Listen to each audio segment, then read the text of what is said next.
When my son asked me if he could be involved in professional sport, I said yes, of course you can. And he said how? He said there's no one in sport who has any of the challenges that I do. My aim was to find these athletes, coaches, professionals, and interview them and share their stories so that they can show the world what is beyond perception.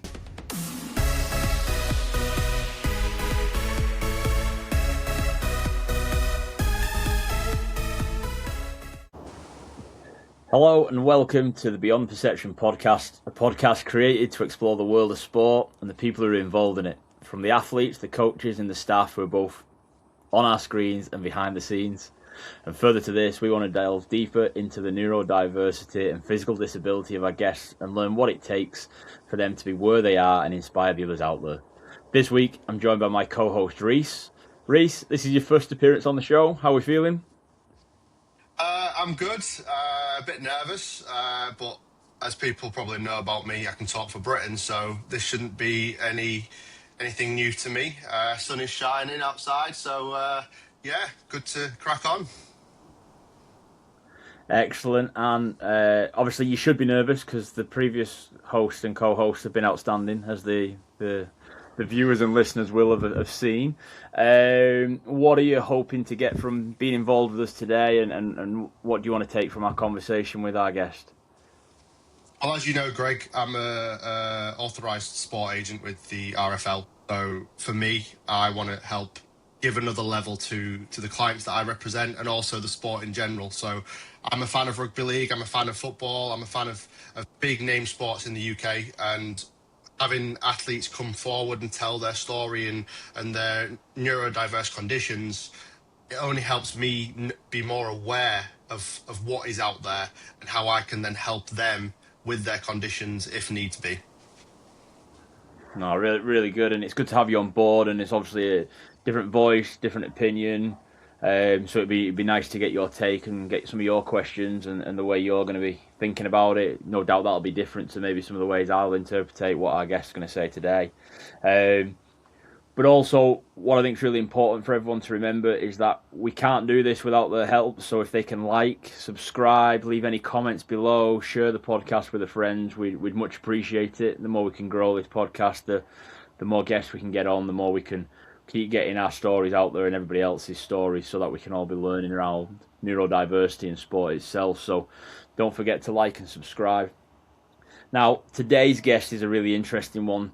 It's recent news in terms of the diagnosis and him coming out as autistic, and we'll be really interested to get Kyle's take on why that's come out now, and how he's found the coaching, and as always learning how he manages it and who supports him.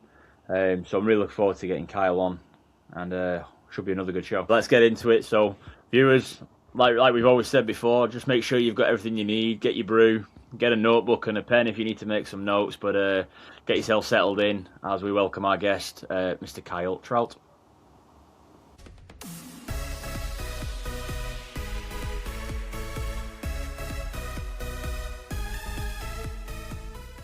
Kyle, how are we?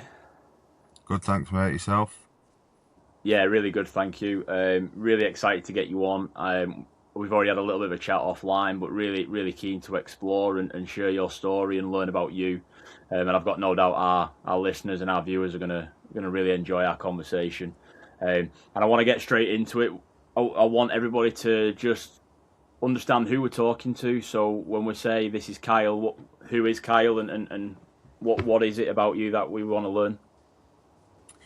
Well, who I am as a person, I'm a dad first now, you know. So my main priority is my kids and my family and stuff. But in terms of probably professionally, I'm a former Super League player, rugby league professional, and current head coach at championship level. So with a background in, I have autism and pretty open in coming out, especially as a player.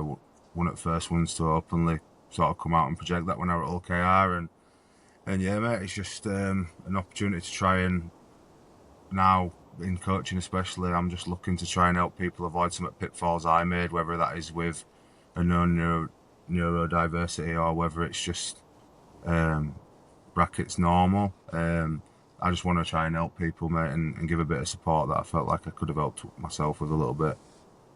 Yeah, no, superb, and appreciate you sharing that straight away. I'm interested. When did you find out you were autistic? If I'm going to be honest, as I said to you offline, it's sort of in family.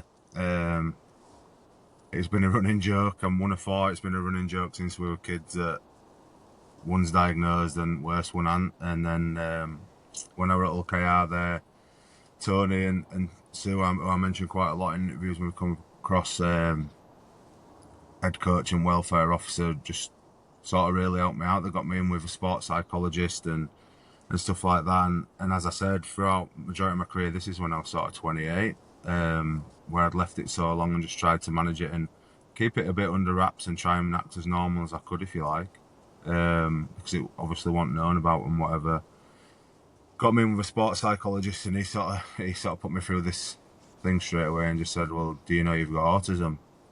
And then yeah, it's just sort of spiraled from there. So big thing was late official diagnosis, but as I said, it was probably something that we were aware of. I did think slightly different and acted slightly different.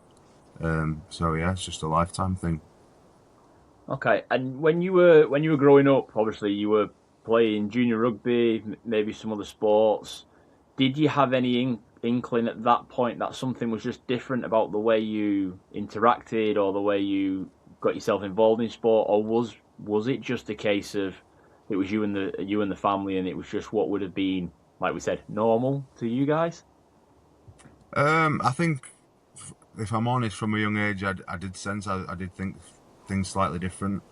Um, there's vivid memories there of being young and being more socially awkward than most. Eye contact's a big thing. Even now, 35-year-old man struggle to. I actually cognitively try and make sure I'm doing that, especially when I'm communicating with players and sponsors and whatever. Um, but yeah, one of the big instances for me was before rugby league, which was sort of like 11 years of age.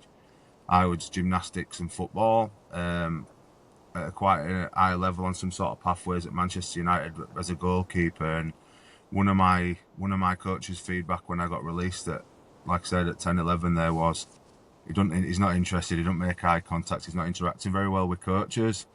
Ironically now we sit here 24 years later, and it's probably been an open book where there'd been some sort of course, understanding, a little bit more awareness. Right, everyone's not wired the same. Don't get me wrong, I'm not trying to turn around and say I want next Peter Michael or anything like that. That some of it would have been skill related. Yeah.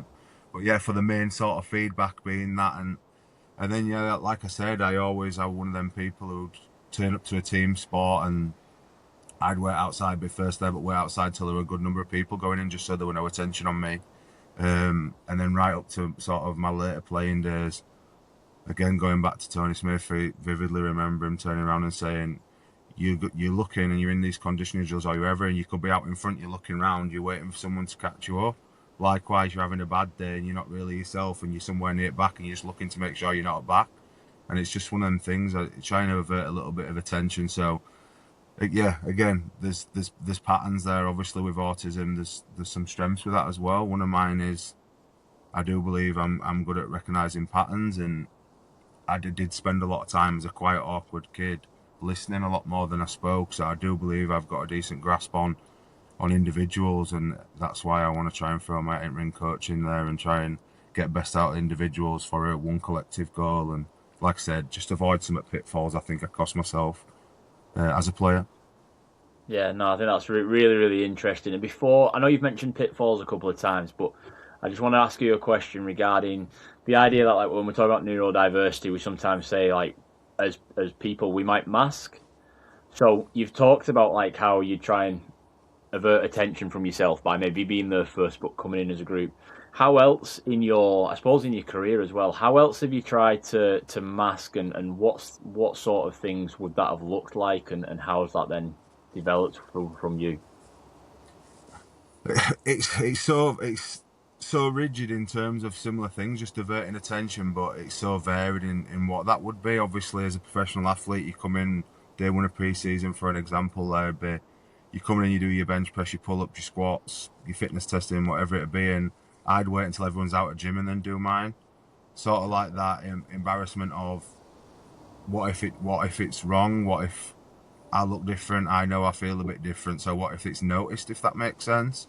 So it's just Yeah. trying to avert that vulnerability, if you like, of being noticed and putting yourself on a pedestal. I always ruminated deeply and still do around a lot of things. So with that, it'd be, well, highest of I could come and you could have the pinnacle, if you like, that day. And then my sort of wiring would go straight back to, well, it's been so good, something's got to go wrong. Something can't be quite right. It's not quite perfect. And again, in playing wise, where I feel like it helped me back a little bit is, I know you can see it in a lot of players. They'll say, "Oh, well, he's made a mistake. He's gone for a game." Like that could have been me before, just in terms of routine, being really rigid before I even get out to warm up. If my boot's wrong way around or whatever, that's completely thrown me off. If I have a good game week before, found it twice as hard to play well, and I think that was highlighted more than ever in my couple of years at Hull.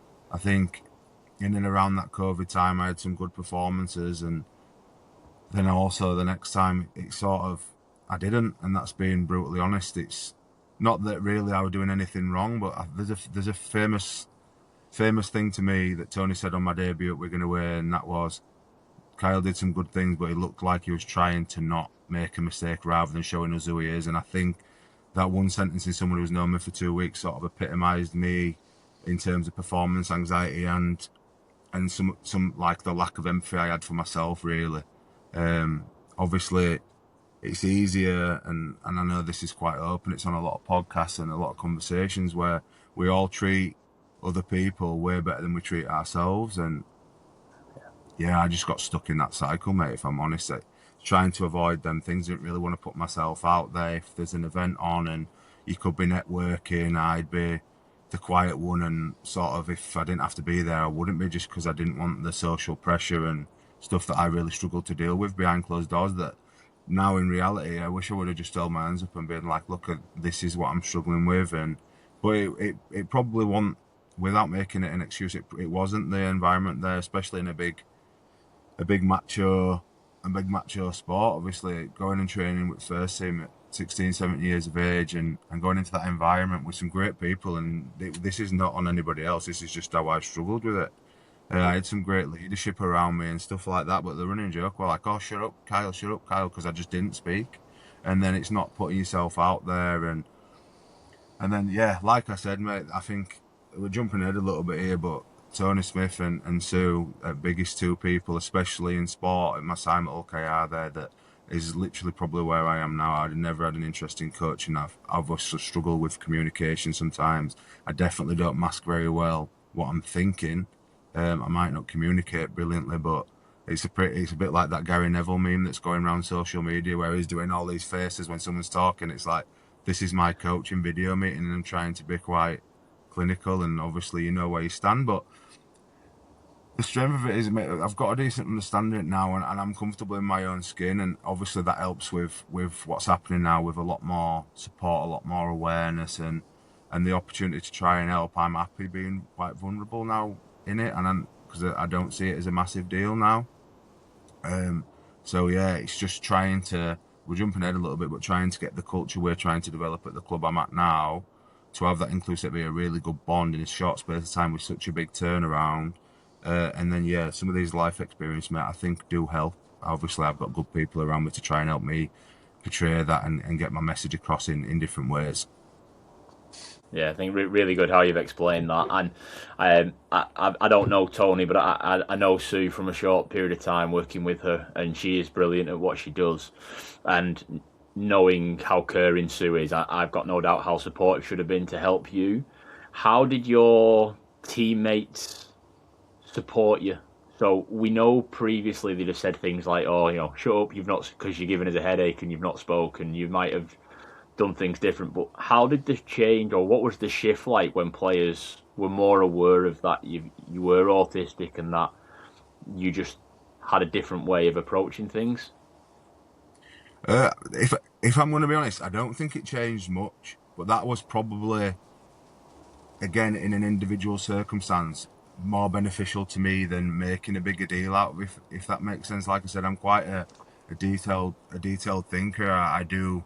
It's a good thing recognizing patterns, but I do get stuck in my own, if that makes sense. So if I'd have sensed that everyone were being a bit different with me, and I would have felt a bit, yeah, it just wouldn't have sat very well with me. I think it'd have probably made it worse.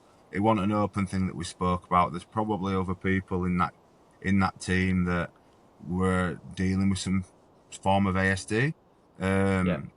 Obviously, I'm not going to name them. That's up to them. But that sort of conversation with them and having that understanding around there, that helped a lot more. I think it stayed quite in house between sort of the staff will have been aware. Tony worked really closely with me, and we tried to get some out of there. And then obviously Sue, with my partner, if she saw that I was sort of in a bit of them, one of them troughs or one of them peaks, and she was sort of like, "Oh, will you just let me know how he's getting on?" Because obviously she would have been with me a long time, so she sees that, not getting stuck in that rut. So I think the support network behind scene, the understanding changed in terms of, but that's something I think they already did brilliantly, mate. I don't think that would just change at all KR because of I were there. I think that's the personnel they had there. That's Tony's a deep thinker. He's very in terms of energy balance, and he's very magnetic. You know, I did really take to him very early from first speak, and I found him easy to talk to,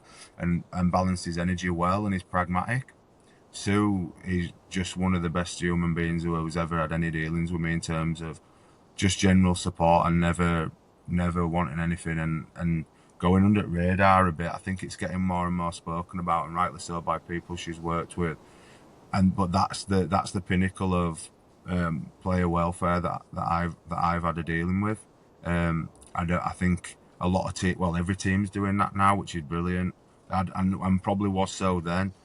But I think it was just a bit of a perfect storm, if I'm honest, that he saw these glimpses of what I was doing physically and in some of these games, and obviously that's why he brought me there from where I was. And the frustrating thing is they were as frustrated as me, that it's like, how do we get it to work? What buttons to press? And obviously there's quite a lot of time you do have people where, you know, you give them a bit of a rocket, you give them a bit of a cuddle, you do all these things, whereas the reality was, mate, it's just so far in between. One day is completely different to the next. Like I said, I have the rigid thought process, but there's so many tiny external things that shouldn't make a difference that really did with me, and that internal pressure I placed on myself, what just sort of held me back rather than using it. And that's what I'm big on now with lads I've got. It's just trying to go, energy's energy. You just got to park it, use it, whatever it is, but you only get so much of it. And if you're going to spend 12 hours before a game thinking about what's going to go wrong, your brain's naturally going to find what's gone wrong, whether it's minuscule or whether it's a big game-changing moment.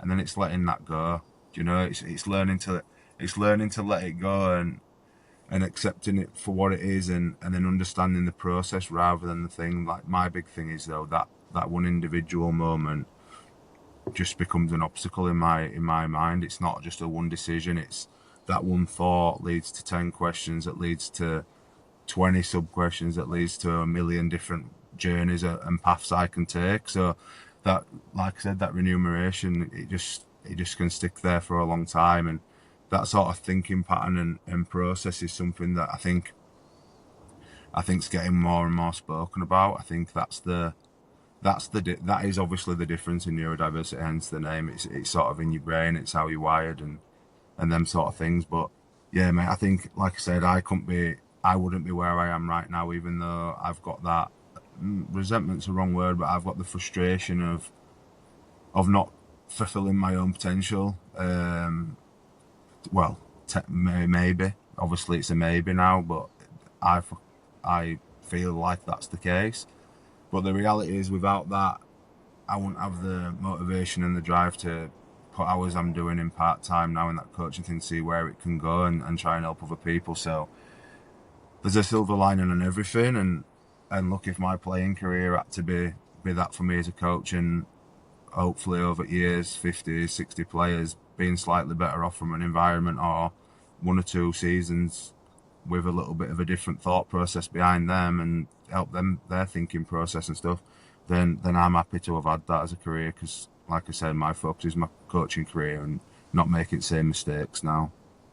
Yeah, no, brilliant. And I smiled during part of what you were saying because it resonated so well in terms of I spoke to a couple of people not long ago about some of my playing experiences, and I was the guy who would hold his hand up and say that's my fault. I made that error, even though 6 minutes that was like 6 minutes ago to maybe conceding a try. I've dropped the ball or I've not been in position for a run, and I've then gone, oh, that's my fault, and then I've spiraled and gone, I've now missed that opportunity, and then I've caused us to have that and that rumination and that negative and that damning selfness definitely resonated with me. So I smile because it just resonated so well with my experiences as a young rugby player, although nowhere near your level, that's for sure. So. What's really interesting is there's two. I've got two because you've sent me down two different paths, and I love it because there's so many ways we could go. I just want to dig in first on being a father because that was the first thing you mentioned, and obviously you talked about your brothers were also neurodiverse, but how how have you managed being a father and being a neurodiverse father? Um, I guess it's probably tough for me to answer if I'm honest, because I think parenthood in general and all them sort of things, they give you the highest highs and they give you the biggest worries that you've had in your life that you didn't think you'd ever worry about.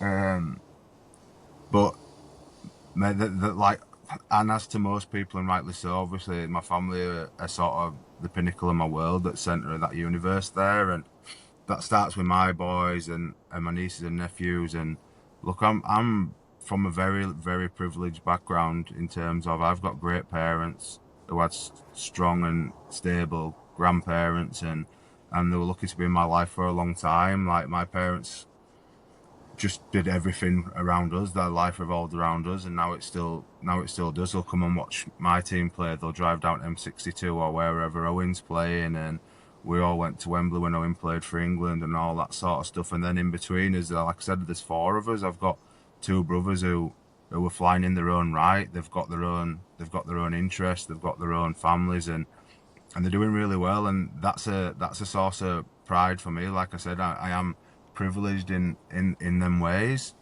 So I only know my way, mate. Like I said, I only know.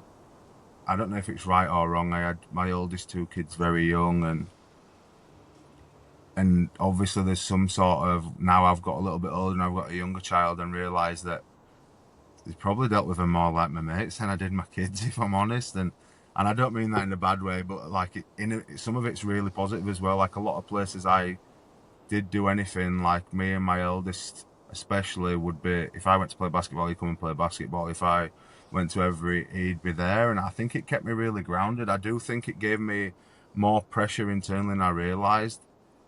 When 21 and you've got two babies, and break my hip and getting told you might not play again, probably sent me into a little bit of a spiral. I'd just signed a long-term deal, pretty much cracked getting it starting 17 at Wakefield, and then not cracked it like it were guaranteed, but you know what I mean. I was consistently playing, I was going all right, getting rewarded with longer deals and stuff, and then that happened. So it probably gave me a bit of a spur and a bit of extra pressure. But I mean, I wouldn't change that for a world. Like I said, I'd sacrifice anything for kids, just like obviously 90% of parents would, and for my family in general. Obviously, so there's four of us as brothers, like I said, and we're all completely different, and we're all close in different ways, and some of us are closer than others away from everything else. But reality is we're a privileged family where if there's an issue, we all stand up for each other. Like,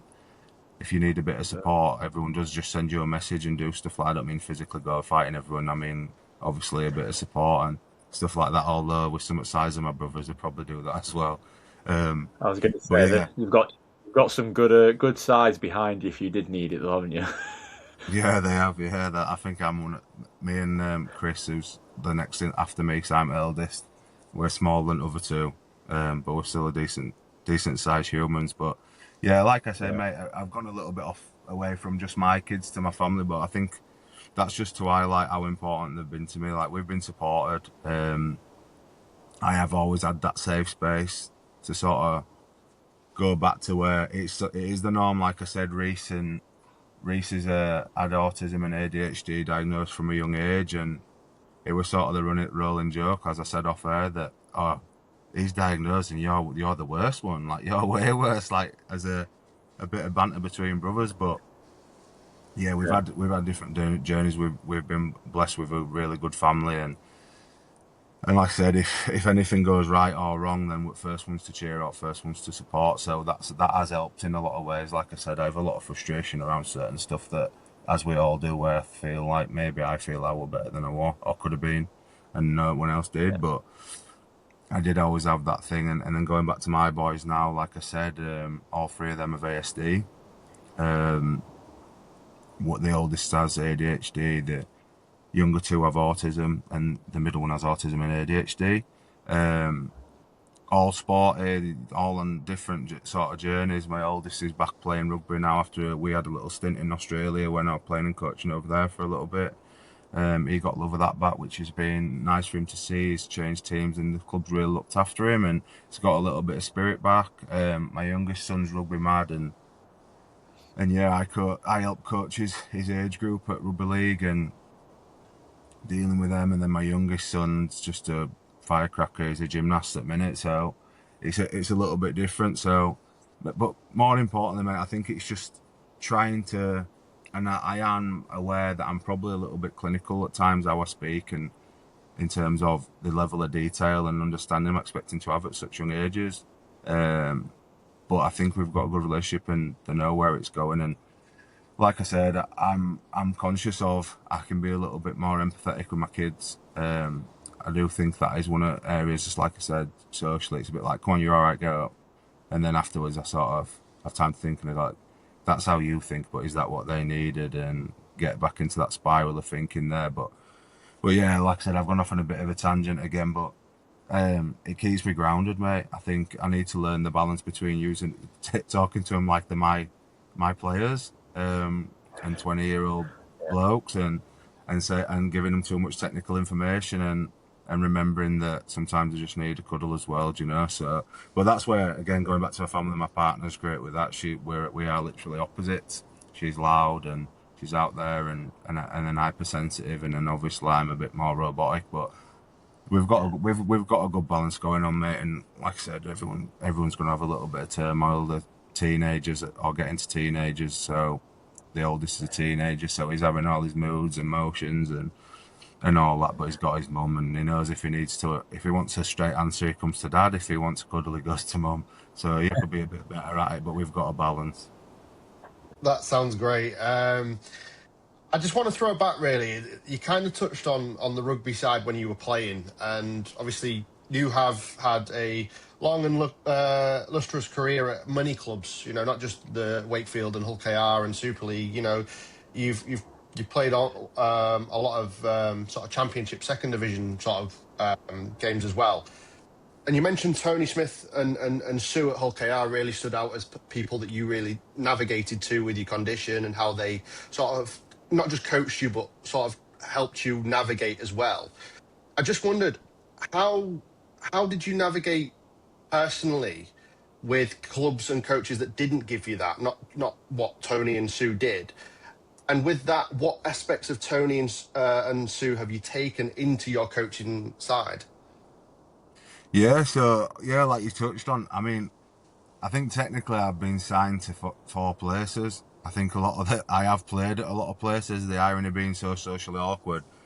The year after coming back after that hip operation that I mentioned, on my first one I mentioned there, I think I played for 6 teams in 1 year, 3 games in a row, 4 games in a row, 2 games in a row, whatever it was.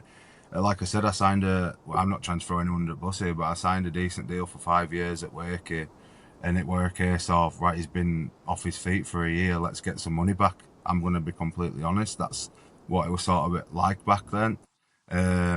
So I think I ended up at Batley for 4 games. I trained during the day at Wakey, went to Batley and got told I'd been sold to Fev for 4 games. Then went to Dewsbury, Hunslet, Whitehaven, where else? Well, everywhere I've been to, I had a sabbatical in rugby union.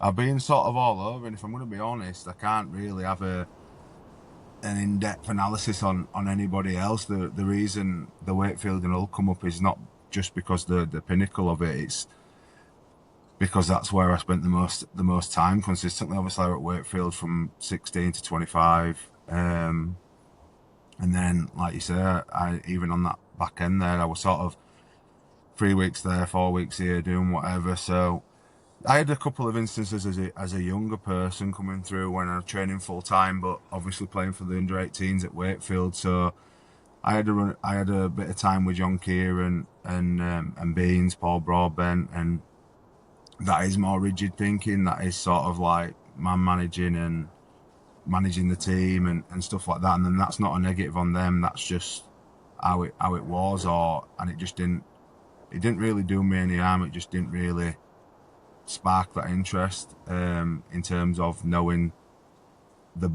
understanding myself a little bit better. But again, that's not nothing against them. They're both great people and great coaches. You know, that's not even a spoke about thing back then. In terms of when I were at the Dewsbury year, I can have an opinion or a deeper one on Lee Greenwood and stuff, because Lee Greenwood were great with me. He's quite direct and rigid, and he knew what he wanted. But then once he had that trust that I understood what he wanted and he knew he could use me on field, I think he saw probably one of my most consistent years as a player. Hence why I ended up back in Super League at 27 when I've had 2 years out or whatever, 3 years out. So I think he had a lot more understanding of me than he let on. And I think that was just a little bit of freedom and clarity. And I need to give you a really simple direction. This is what you're good at. You do that for us, whatever it looks like to you. And that sort of freedom took away that little bit of anxiety and not my anxiety is probably the wrong word, the thought process of, as I said, well, you give me 72 things to think about, and Kyle's going to think about 154, you know, like, or whatever, or 254, and yeah, he said you've got to do this, but what if it looks like this, and then if that happens, this could happen, this could happen, this could happen, and if one of them three happens, do you get where I'm going with it? So it's like, starts with one thing, goes to two, goes to four, goes to eight, and then that sort of, I think he understood that, and I think the little bit of trust and freedom and the respect I showed him back were reciprocal, and I think, well, he's doing great things now. He's a Super League on Super League staff, and he does think about stuff different, but especially with me individually, that really helped me sort of find a little bit of form and performance. In and around there, mate, like I said, I had a good relationship with Keith Senior.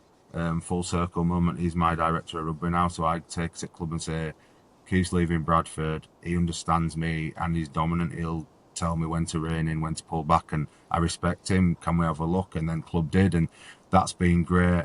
But me and Tubbs clashed. Obviously he's got a direct message and it's where you go with things, and then that didn't really work. Now I have a great relationship with him after, when he's not my coach. I understand him, he's a great person. It's not anything like that. We just struggled and clashed heads a little bit, that I felt like I wasn't being heard, and he obviously felt that I wasn't giving him back what he needed, whether it's before game or after.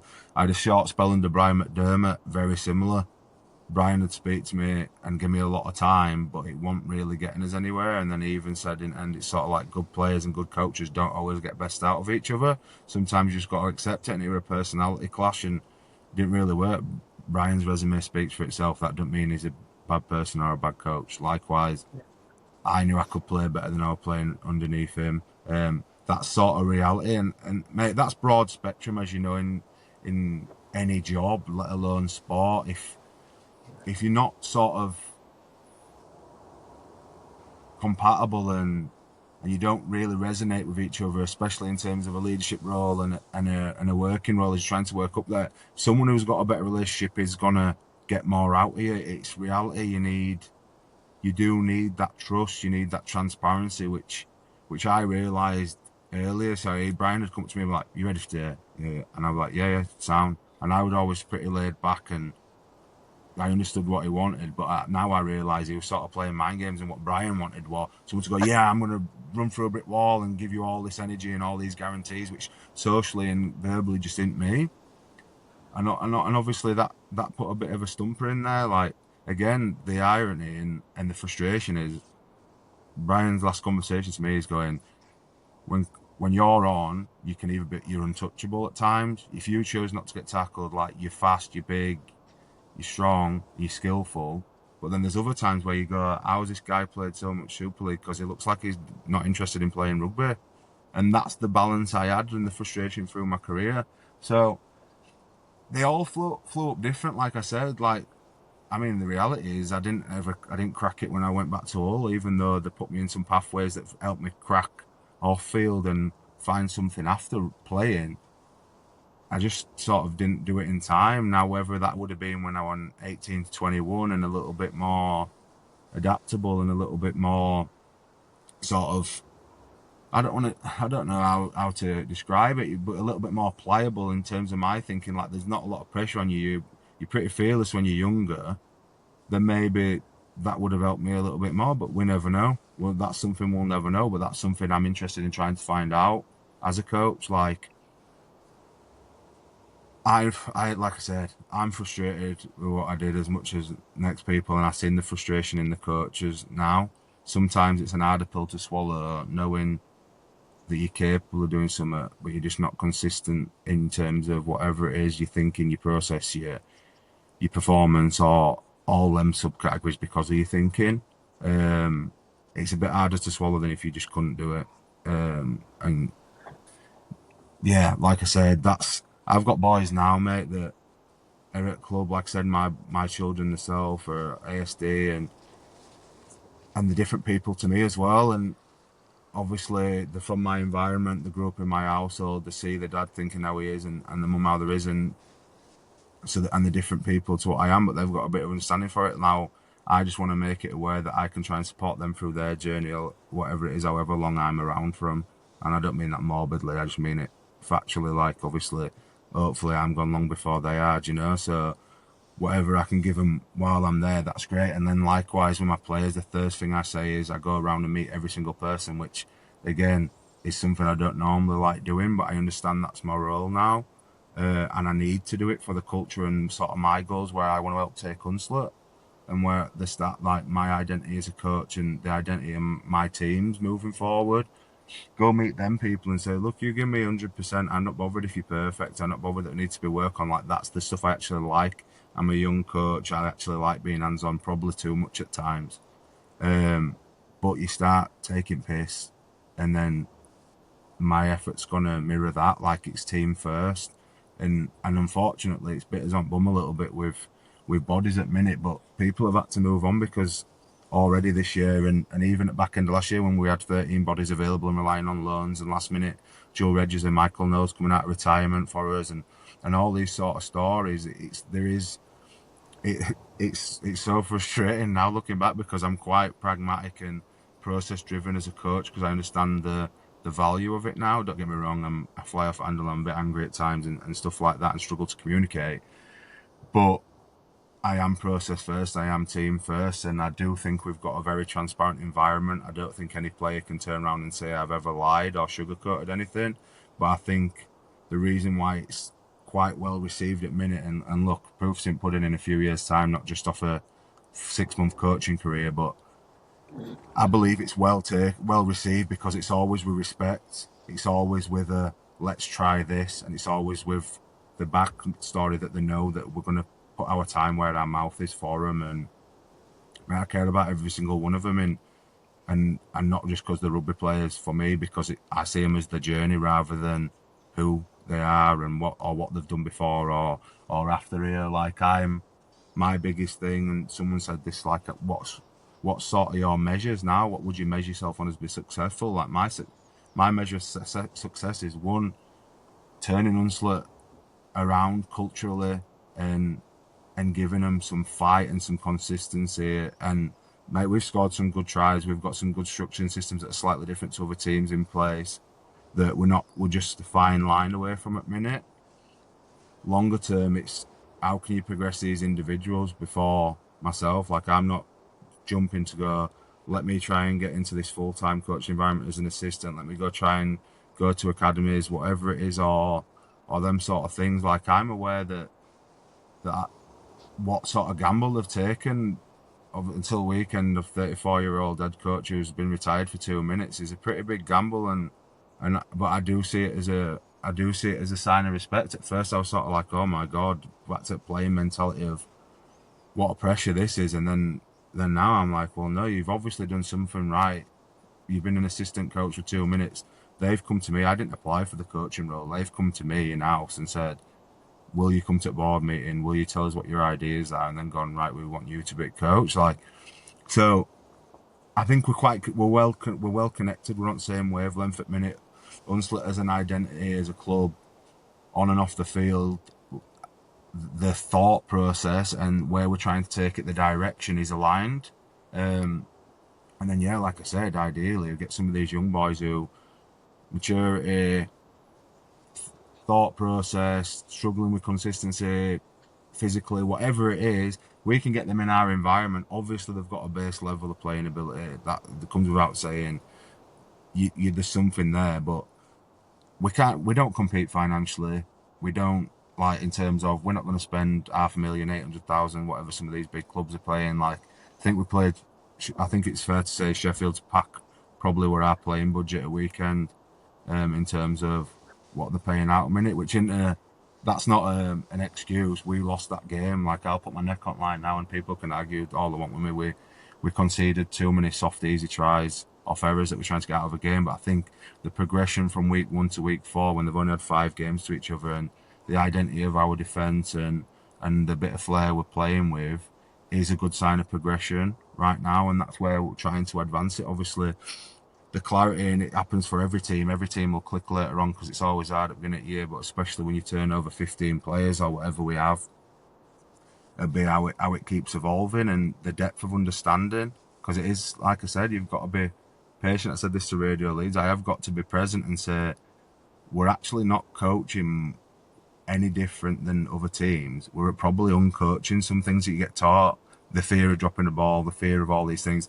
Yeah, I have this argument every week. We're in-house on completions, what as I as Sheffield, and I go, yeah, I get it, but it's not the errors. It's when they are, it's what type of errors they are. It's not, sometimes you can complete 100% and take 5 drives in a kick or go middle, left, middle, right, whatever, which 90% of teams do, Leeds, Manchester, Rochdale, whatever they want to call it, and rely on grinding teams out and having that quality.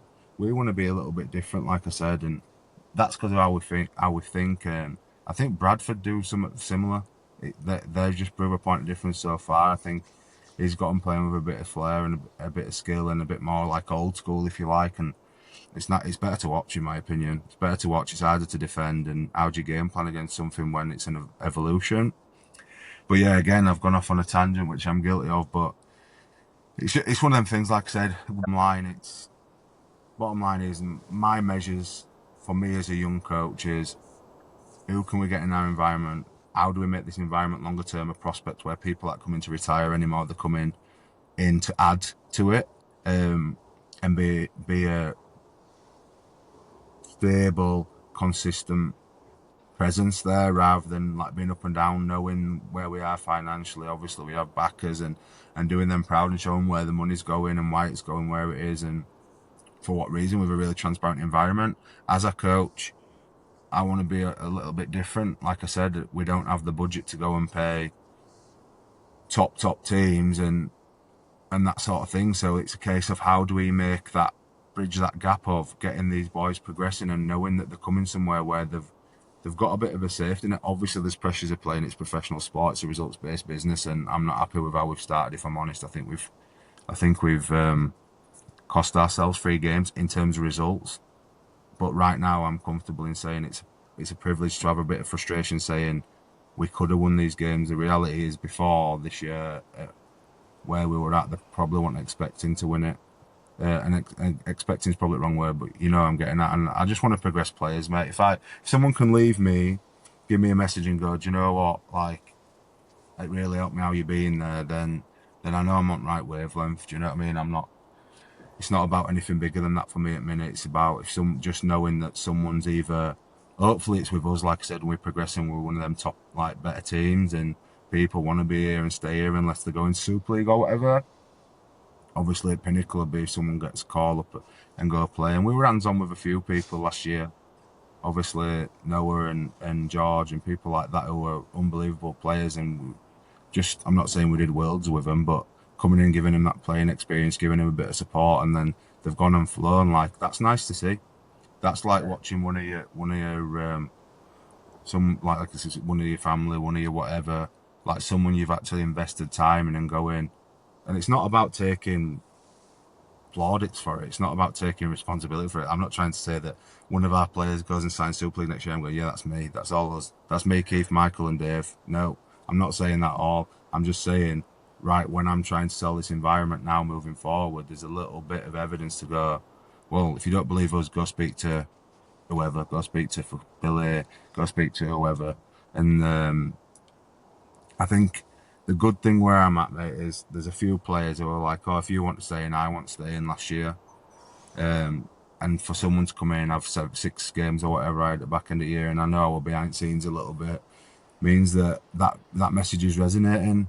They know that we care. They know it's transparent, and as much as it's obviously there's a direction, there's a game plan that come from staff. A lot of the autonomy falls on them players. We do respect them. Obviously, like yesterday, I had to call out that I thought we get one-dimensional at weekend. It cost us a little bit because that's my job, but the reality is that's also where we're at when you have them environments, finding your way as a team and having a little bit more patience. Again, ironic coming from me who had 0 for himself, but yeah, it's like I said, I've flown off again, but it's just one of them things, mate. Like my biggest motivator is I don't want to see, and I definitely don't want to come away from something thinking we could have tried something a little bit different, a little bit off topic, a little bit away from the norm, or for a little bit longer with someone, and then them letting themselves down with it.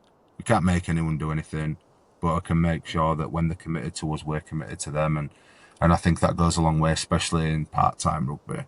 'Cause we've got, mate. Sorry, Kyle. I was going to say. I think really, really good. My other question I was wanting to ask you, but you've answered it already. Would be around the coaching and what your environment looks and feels like, and you've articulated that like really, really well. I just got one question out of curiosity because we mentioned it before, but what as a coach, what things are you trying to do differently from your experiences as a player? Because you mentioned that a little bit before. I'm just curious to know what would they be? It's, I think it's just it's hard. It's like the messages that we deliver while we're coaching. As I said, it's a pretty black and white sport. You can't reinvent that. You can pass forward or do all these fancy plays. You can have a couple of trick plays that might get your tries, but I think the bottom line, and we're actually a great metaphor for this, is first 2 weeks we didn't value doing tough stuff. We know we can score points, and then Salford and Dewsbury get us by doing the complete opposite, by playing a bit more old school and grind. So there's an argument to both. I think the reality is again, it's some of it's just uncoaching a little bit. I think how many times you go around grassroots and kids are getting punished because they've dropped a ball, and or there's this going down and there's that. Like you come to watch our under 12s train and you probably think, oh my god, like it's a bit in front, it's a bit like out there, but like we're teaching offloads, we're teaching all these things as part of warm-ups and these little micro drills and stuff like that. And if you see our under 12s, and punishment's wrong word, but if you see our under 12s getting a bit of a lesson, it's because they haven't valued doing the stuff that they need to do for them games. And I think again, in going from a professional team to an under 12s team, coaching both simultaneously, so the basics of rugby stay the same. Obviously, young kids play slightly different rules, and that I don't get why you drip feed rules and why you can't just play. Yeah, play less minutes, play same smaller pitches, but just play rugby.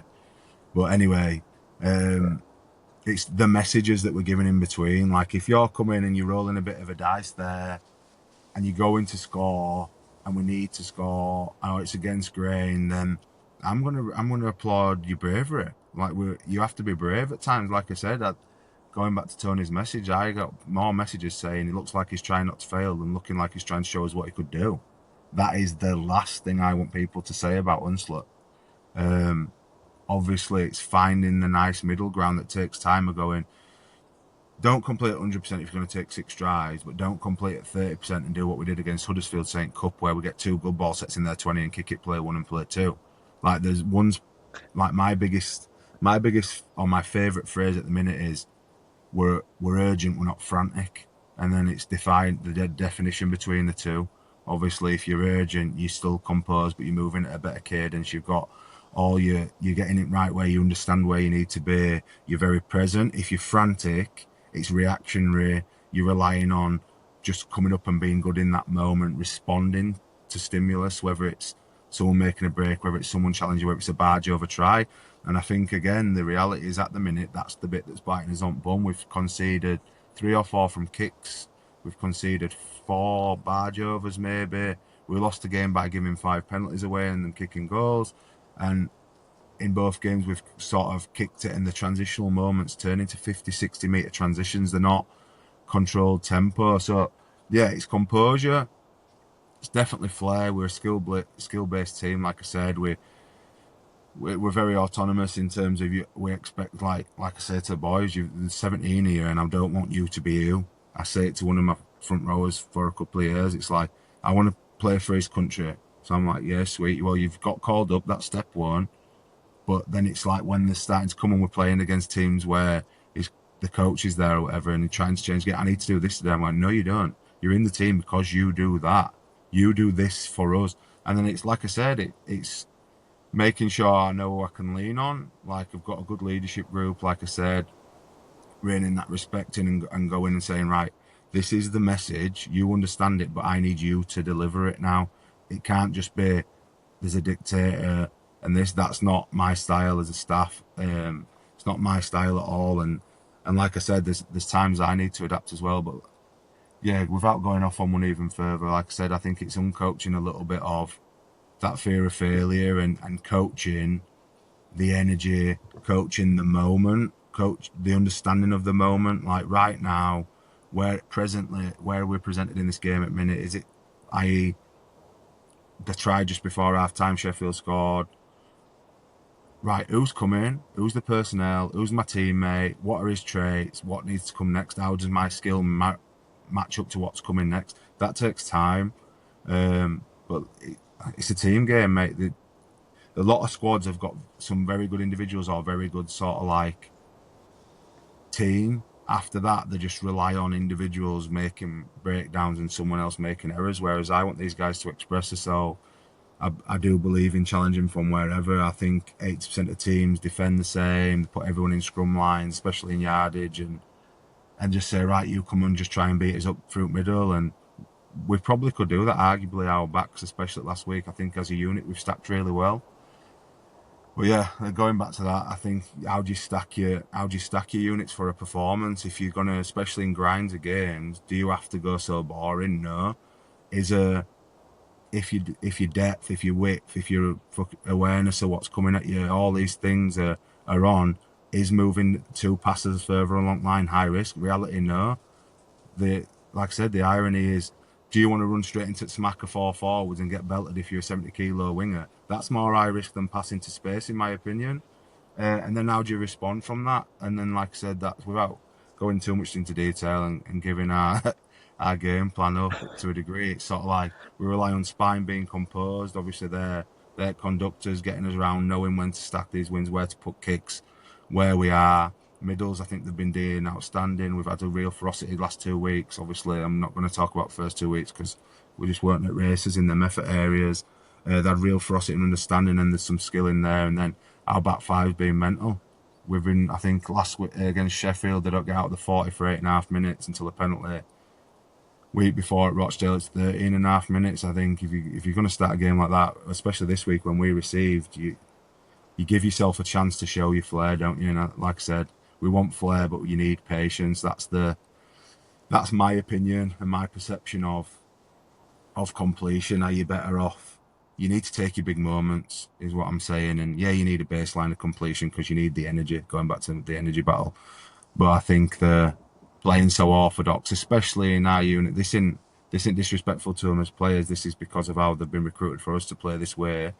if we went orthodox and went, right, we're going to go to a scrum line, then we're going to come back to middle, then we're going to go to another scrum line or slightly wide, then we're going to play this play and kick like 80% of teams do. We're not made. We haven't been brought together to do that. And like I said, that's why we did what we did. So I'm not saying it's going to work every week. It obviously proofs in pudding that it hasn't yet. But the last couple of weeks, especially, I think, obviously a great win against Rochdale, and then yesterday, I think we sort of did them little moments, like I said, the balance of understanding where we are and where we aren't game bit us on bum a little bit, and if that clicks, we're going to be hard to beat. Oh, super. Appreciate you sharing that. Thank you very much. Look, the interview so far has been absolutely brilliant, and I really appreciate your openness and your willingness to talk. I think it's been outstanding, and I've got no doubt the people who will listen and watch this will really take so much from you in terms of your eye for detail, the way you talk, the way you've been expressive around lots of little moments which in your mind when you talk we can see the picture unfold. I think it's been really interesting listening to how you've gone into that, and I chuckle because you do go, I've took us off tangent, but the tangents are like what makes you, but it also really brings to life where you said you think of one thing and that brings in two things and then like it just shows that you're 100% you. And I think we spoke offline again, like there's a non-apologeticness about being yourself, and I think that's really refreshing, and I think it's great that you are so much like that. I do have one final question for Kyle. I've been really listening to his experiences, just both on the field, off the field, family man as well. I just want to throw it back to your time in Australia. You know, you mentioned you went over, you're quite fortunate to learn a few tricks of the trade over there.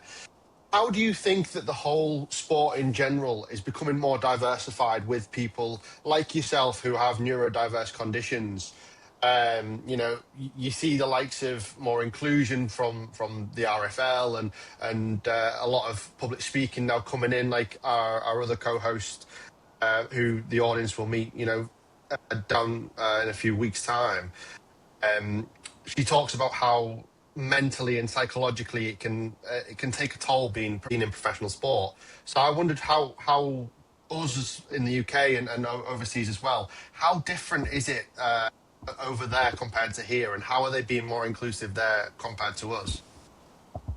I think over there, mate, if I'm honest, obviously we're only a short spell, but and this is me going over as an outsider, so there would probably be more hands-on than the local boy or whatever. Obviously, we're moving a family of 5 over.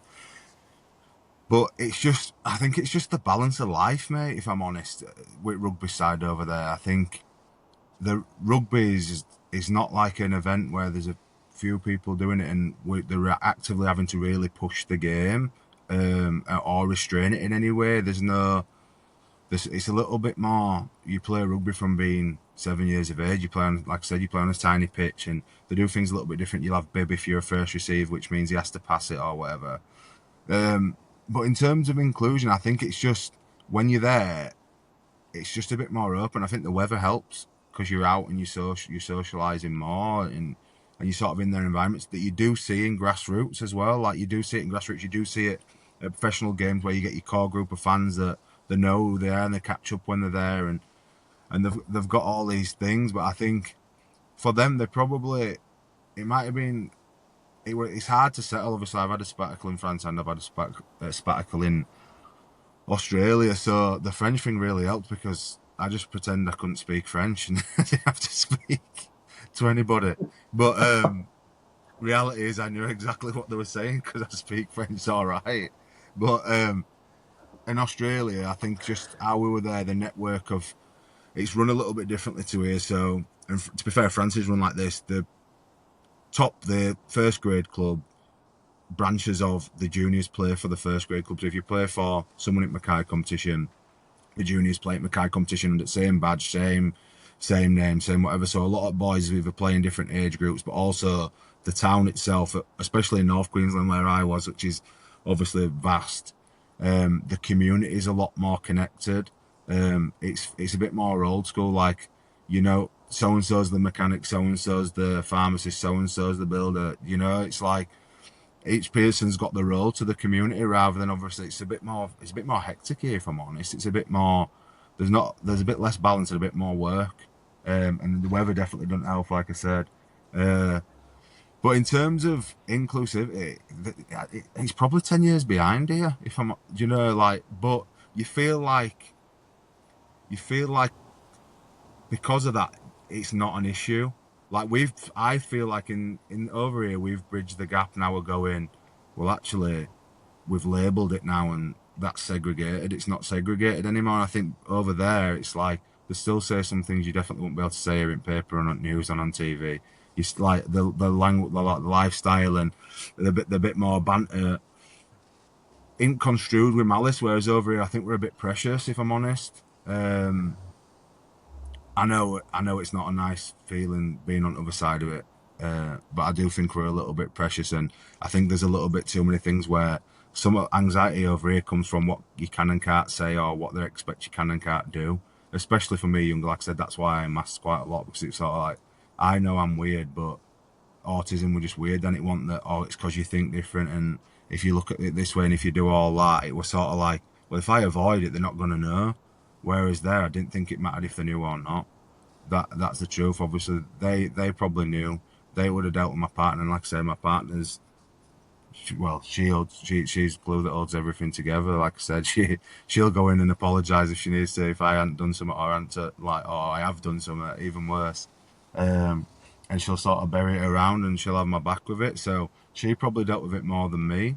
But yeah, I don't think it just wasn't made a thing. Like I'm aware now, and obviously this conversation, I think it's great what you're doing, and why I said I'd come on, and I did a little bit with for Sportism a couple of years ago and stuff like that. I think we're at the stage here, like I said, we're probably a decade in front in terms of, right, well, actually, we're past that stigma of it. Let's sort of push it a bit more mainstream, and let people see it's not a sentence to be able to do something. It's not a guarantee to be able to be good at something, or it's also not a guarantee that you can't do whatever it is that you're passionate about.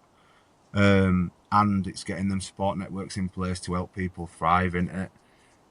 So the honest answer is I wasn't there long enough. Again, I've veered off course slightly, but I do think we're 10 years behind. And I don't mean that as a negative comment. I believe that it's a little bit more open still. People are taken at face value, and a lot. It did suit me, if I'm honest. Like if you're more intellectual and you're more like indoorsy and academic, it may be different. Obviously, for me, I went to North Queensland, where coldest day it got to in winter were 20 degrees. So we were outside, and we were playing. We were at water parks and all these stuff that are free anyway. So it sort of definitely suited my children, and it suited me. So I didn't really have to deal with it all. And like I said, I don't think I had a strong enough routine to be too worried that I were either seen differently or I needed to be different. I think they just took it as, you're a human, I'm a human. This is your strength, and it's just it's a little bit old school. Like it was just like, oh yeah, that's footy player from England, that's Pommy footy player done. That's it. It wasn't, oh, that's the autistic Pommy footy player who's a lunatic or whatever. And it's just like, this is him. That's your identity. That's your role in community. Move on. Like, but yeah, I don't know, especially in big cities, obviously New South Wales, Sydney way, and out like that, how they dealing with autism in general. I know it is quite new where I was. It's a couple of someone on the border committee at Club Young Kids, where she's had ASD, and they were trying to get everything, and it was quite severe, and they were getting everything in place for them, and another one did. And I know they had a great support network of carers, and I don't mean like, I mean like more support staff, if that makes sense. I just didn't know how to phrase it, but they're all in and around there. We never went to school, so I can't answer on what it's like there and or anything like that. But yeah, I think it's just refreshing for me. Well, the weather definitely helps. You're outside, and it were probably acknowledged, but without coming to me. As I said, it's probably something that they spoke about with my partner, and should probably warn them. oh, he's not arrogant, he's not a prick, he's just a direct and quite straight, and there's not much emotion in what he says, so it does come across quite brutal. But I do try and be respectful. Like I said, I always I believe you should treat people how you want to be treated. That's what we're trying to get to. You shouldn't be a bully, and I don't actually perceive myself as being as aggressive as Keith telling me I am at times. So yeah, I don't. No, superb. Really good answer. Now, to finish, we've got a couple of quick fire questions. Um, so, just going to fire them at you. Feel free to answer them as long or as short as you need them to be. What's your super strength? I think pattern recognition. I think it's like I said. I can see stuff in detail. I pick patterns up quite easily, and I think that helps at minute, especially in my role as a coach when I'm stood up. And to give a bit of a story to it without trying to go off on a loop again. Like at the weekend, I'm saying, boys, we've had 4 repeat sets there. I can see this player's doing this, and their defences were just too one-dimensional. We're all going one way, and their fullback did a good job of making sure we just had numbers there, which removed threat. Our threat is that we're quite engaging. Obviously, I picked up on that, and I mentioned don't keep flicking it up into the corner because it'll bite us on arse. Two sets later, someone catches it on full for them and goes 50 metres, and it just relieves all that pressure of that 5 minutes there. So yeah, I think I can pick patterns up individually, and I think I can pick them up in terms of like the gameplay of my profession as a rugby player, a coach. Sorry. So yeah, I think I've got a good depth of understanding. I do pick things up quite well. It's definitely a superpower at times, but it's definitely also an hindrance when if I get a negative thought or a bit of anxiety there, I'll go on fun them spirals, as we said. But yeah, pattern recognition, I reckon. Nice. So on the back of that, what's your biggest weakness? Overthinking. Just definitely overthinking, and especially with sort of no empathy and a lot of expectation on myself. Nice. I don't really And know how then, to describe that any deeper. oh, not honestly, fine. Don't you worry about it. Just really good. What would be your most memorable sporting moment? The most memorable one for me, it is a bit of a negative one if I'm honest. And it's from when I were at Hull, played Cass, and I just got a barrage of shit basically. I knew what I'd done, like I'd watched it, I saw it play unfold, I saw Paul McShane jump out, I saw markers not work, and obviously I knew I was fast enough to catch the person, and I just didn't try and go, and that just sits me because it was a big momentum changer in game. So definitely that one. Okay, really interesting.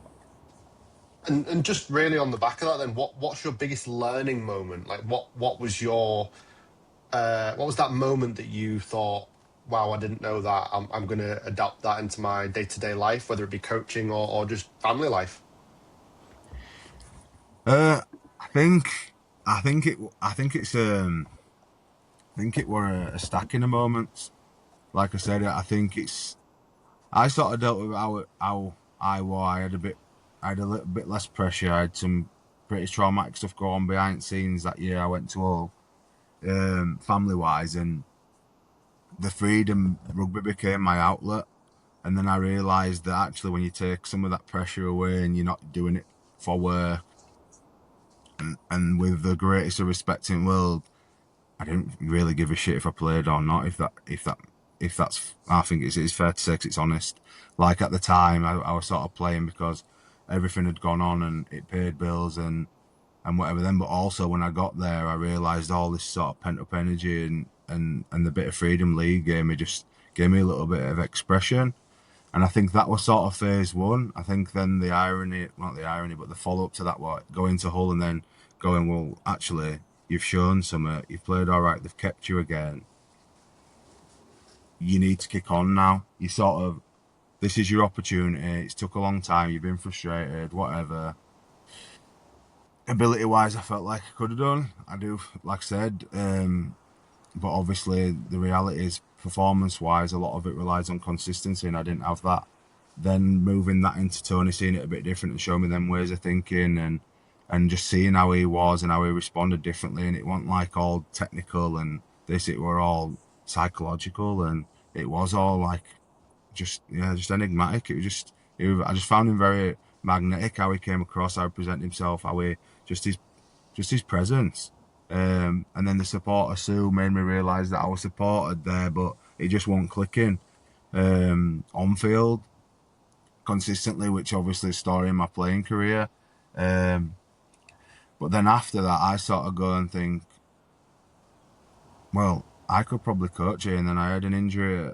And then an injury were quite a long term one, so I ended up jumping on staff for a little bit, and then I realised that I've been on staff 1 or 2 weeks, and you're getting asked to run, and then the staff that are actually the members of staff aren't getting left out. And he's coming to me, and coach is coming to me saying, "No, this is a good idea. This is game plan. That game plan's worked." I sort of gone, well, maybe I've always said because of how I am, I always ruled coaches out. Maybe because of how I am is the exact reason why I should try and do it. And I think that if I had to pick one moment, it'd definitely be the injury. Again, every cloud can have a silver, or does have a silver lining. You just got to find it and be open enough to see it. And that was that injury gave me an opportunity to go on staff for a few months. That staff for a few months turned into me actually seeing something in myself, and then actually that one thought process of that moment going, well, if they see that, and I know I've done it completely differently, but because I've done it differently, exactly why they've used it, maybe there's a place for that. So yeah, I reckon it's a stacking of moments, but then it all leads to that one sort of epiphany, if you like, of all you've done as a player is what if it goes wrong? What if you embarrass yourself? What if you're not good enough? What if you, as a coach, what if you are? What have you got to lose? There's a little bit more freedom and there's definitely a lot more stuff to keep me stimulated as well, if you like. Obviously, it's, as you've seen in this, I do fly off on tangents. It's a sort of running joke between me and staff when I'm delivering a message, but the reality is when you've got 24 people to try and look after, you give them your message and you're on to the next one and you're on to the next one and you're on to the next one. And I think it's really good for me. It's definitely good for my thought processes. There's definitely things I need to improve. Obviously, I'm a young coach. I've got strengths, and as much as we're trying to talk about the strengths of what I'm doing, obviously communication's a big hurdle for me as well. And not necessarily speaking anymore. Sometimes it's just how it's being received, which is obviously the other side of it, and how sort of non-rigid thinkers perceive how I come across and my persona and all these things that, like I said, going back to that aggressive thing and whatever. But yeah, it's like I said, what if it goes right? And I'm willing to put effort in. I'm willing to hold myself out there because, like I said, everyone goes back to one of the first points I said to you guys. Everyone can treat other people better than they treat themselves. And I might not have any empathy for myself, but I might not have loads in social environments and pick stuff off on other people, but in a rugby environment, I have the internal feeling of frustration that I have on myself and not making it click for me. So that's all energy to give to someone else now. So that's what I intend to do. Superb. I just to reiterate, Matt, I think you've come across outstandingly well. I think the way you've spoke today and the way you've interacted with us and the way you've talked, I wouldn't have said there's any way people would see you as anything but just a genuine, honest, hard-working person. So yeah, I definitely would pass on how well you speak. Just thinking about what you were saying, I think, yeah, as much as you might not give yourself much empathy, I'll definitely tell you that you've come across outstanding. So really, really grateful of your time and being on here. So thank you very much. And to be fair, I think that's a really good way for us to wrap up. I think the people who listen and watch will have just seen that you're just a genuine, hardworking person who cares about people, cares about the environment, and the truth is that there's probably a lot of thinking that goes on behind the eyes that not many people were maybe aware of at first, especially those who don't know you. And I think you've spoke really well about that today. And mate, I wish you all the best of luck for the rest of the season. I really hope it goes well. I hope the games give you what you need, and I hope the program and the process that you're going through, it just keeps growing. It's been really, really inspirational talking to you. So thank you very much for your time today, Kyle.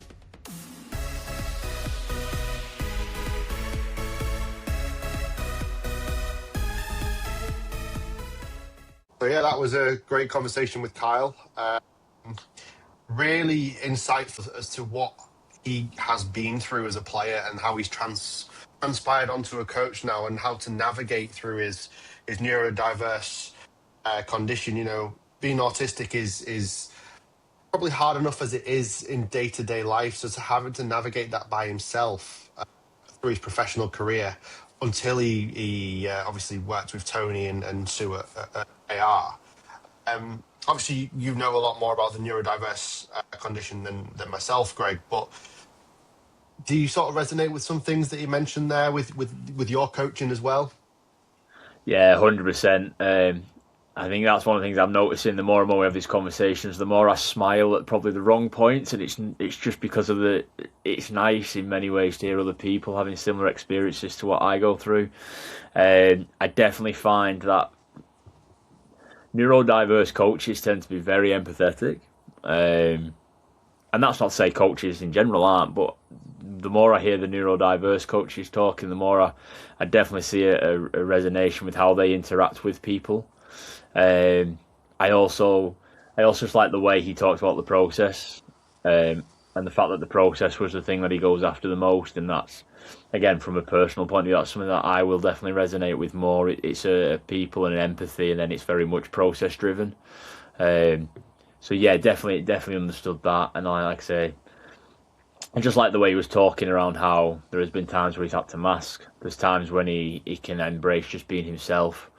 And probably the bit what did make me chuckle was prior to us recording, he pre-warned us about his language, and he swore once in the whole of that, and I was like, so actually his language wasn't as bad as what he maybe thought it was going to be. No, But yeah, again, really, really insightful. I think our listening viewers would really enjoy listening to that. for sure.